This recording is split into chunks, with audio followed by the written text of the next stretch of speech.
Hey guys, we're going to talk about NBA and the salary caps involved in the NBA, what they are, and essentially how they work.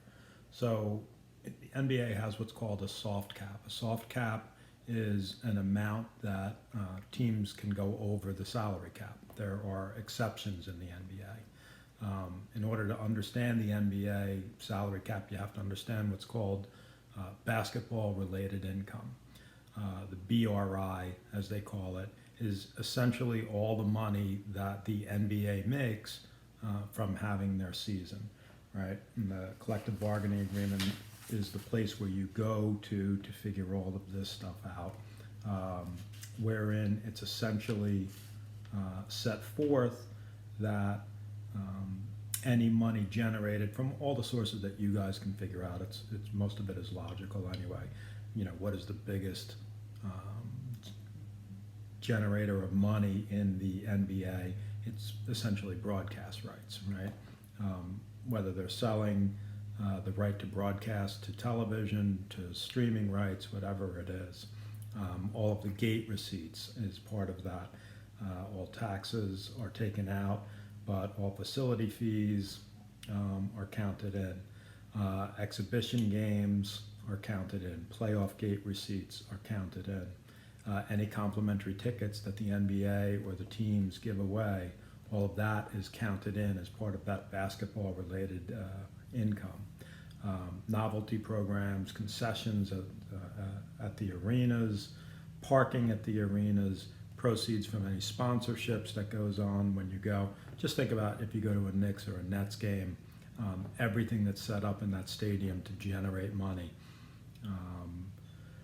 Any team promotions, arena club revenues, any summer camps that they set up, proceeds from championship parades also goes into BRI.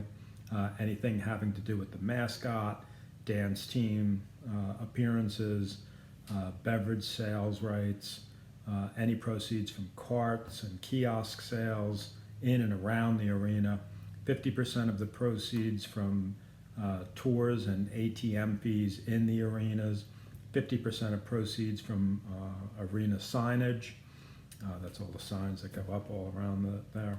50% of proceeds from luxury suites, arena naming rights, and 50% of the proceeds from the team practice facility naming rights, proceeds from any other premium seat licenses, proceeds received by NBA properties, including international television sponsorship revenues from NBA entertainment, all proceeds from gambling on NBA games, except from casinos or other gambling businesses owned or operated by a team, a related party, or a league-related entity.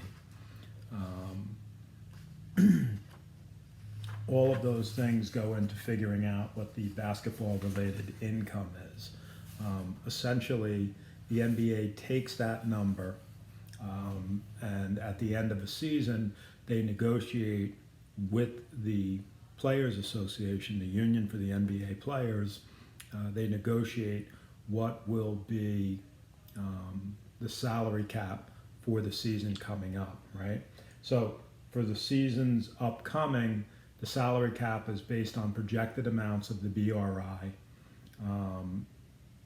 The parties negotiate. If they don't have a number by June 30th, they would use the set amount for the national broadcasting rights plus the basketball related income for the previous season, other than the broadcast rates, which are taken out, increased by 4.5%.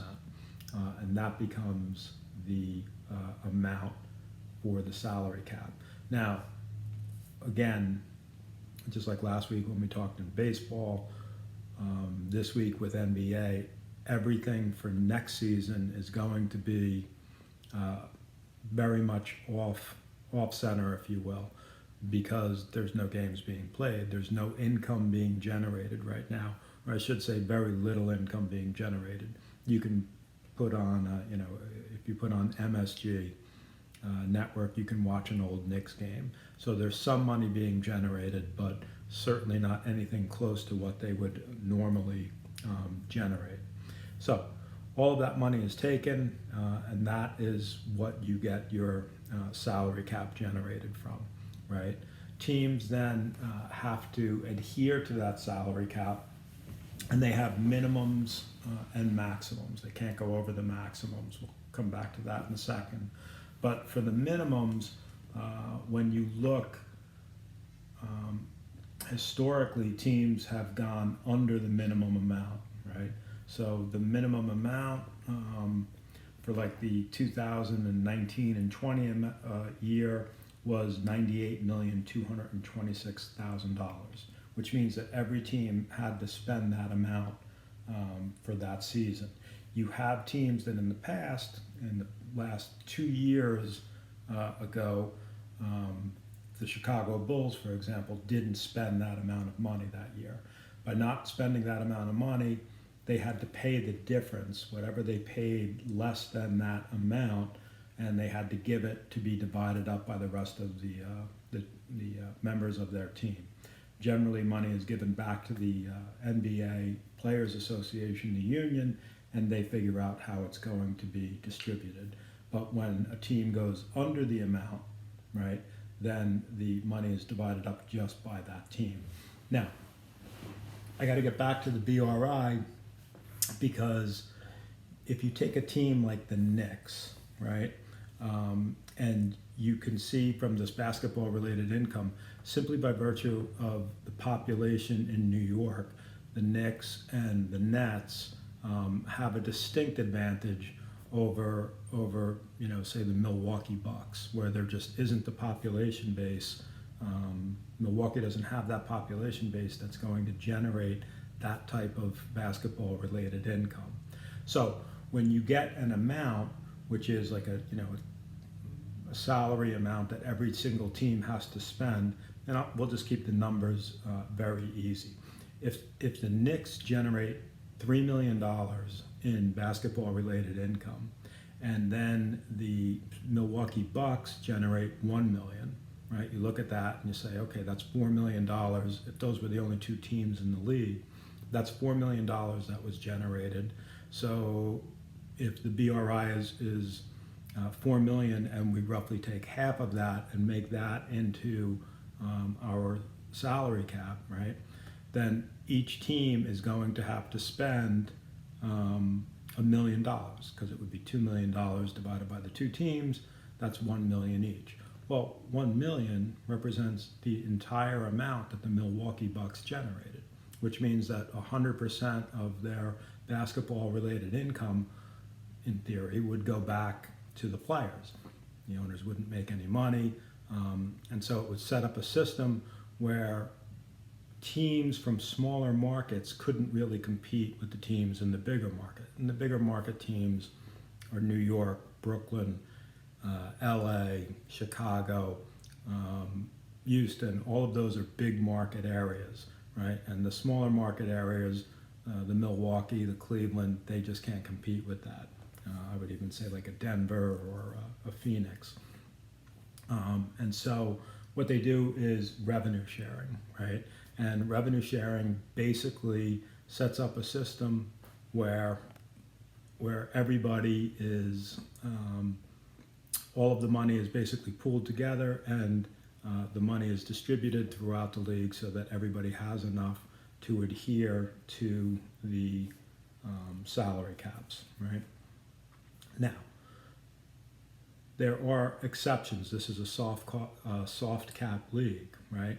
And the exceptions are ways that the teams can basically pay more money to the players and sort of go over. The biggest exception is an exception called the Bird exception. And it's named after the player Larry Bird from 20 years ago. Larry Bird was on the Boston Celtics. And essentially that is an exception that's designed to keep people on teams that they've been on for a while, so that there's a continuity, so that the fan base gets used to a certain player, and then that player would stay on that team in theory, right? In order to qualify for that, a player has to be on that team for 3 years, right? And he can be on that team for 3 years with 3 1-year contracts, 1 3-year contract, whatever it is. And then the team is able to use additional monies, sign him at a higher percentage, and that would be an exception to the cap, right? And you're allowed to trade guys, and those Larry Bird rights would go with the trade. So why does that make a difference? Well, it makes a difference when you look at someone like Anthony Davis. Anthony Davis is a player that was on New Orleans. New Orleans traded him to the Lakers. And the Lakers gave them a first-round draft pick. The advantage to him being traded is when you look, he is on the Lakers under a Bird exception. So being under the Bird exception, you look at someone like LeBron James, who's not under an exception, and so all of his salary is part of that cap. The Lakers were able to retain those Bird rights, which was big for them and pivotal for them to make that deal and put that team together, which, because the season is canceled, we'll never know what that team could have done. There are other exceptions that are in there, which are you have another Bird exception for 2-year players, and the amounts are lower that you can retain them with as you move along. Now,